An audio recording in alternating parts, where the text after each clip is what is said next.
সকলের মন আনন্দে ভরিয়ে তোলে কোকিলের মধুর স্বর। এই কোকিলের সুর আমরা বর্ষাকালে শুনতে পাই না, কেন জানেন তা? তার কারণ কিন্তু একটা, এটা নয় যে বর্ষাকালে কোকিল অসুস্থ থাকে, তা নয় কিন্তু।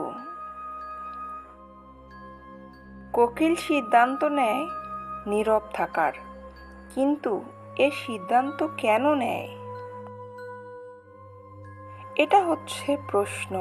সে সিদ্ধান্ত এরূপ কেন নিল?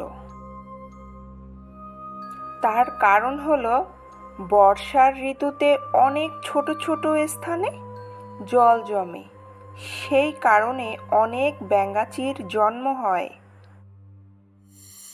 এবং সেই ব্যাঙাচির ধ্বনি এতটাই প্রবল হয় যে কোকিল যতই মধুর সুরে ডাকুক না কেন,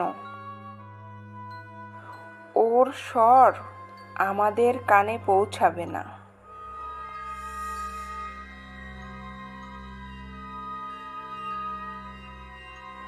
সেই জন্য কোকিল সিদ্ধান্ত নেয় চুপ থাকার, কারণ কোকিল যতই মধুর গান ধরুক না কেন বা মধুর স্বরে ডাকুক না কেন, সেটা ওই ব্যাঙাচির তুলনায় কিছুই নয়।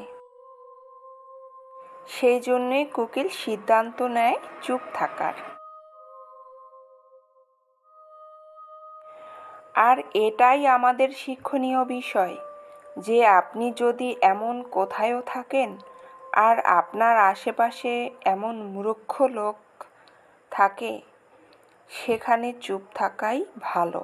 কারণ মূর্খ চেঁচাবে কিন্তু আপনার কথা কেউ শোনার থাকবে না। মূর্খরই জয় হবে এই মুহূর্তে। পরিস্থিতি বুঝে চুপ থাকাটাই শ্রেয়। সবাইকে ধন্যবাদ। আমার চ্যানেলের পাশে থাকবেন। ধন্যবাদ সকলকে।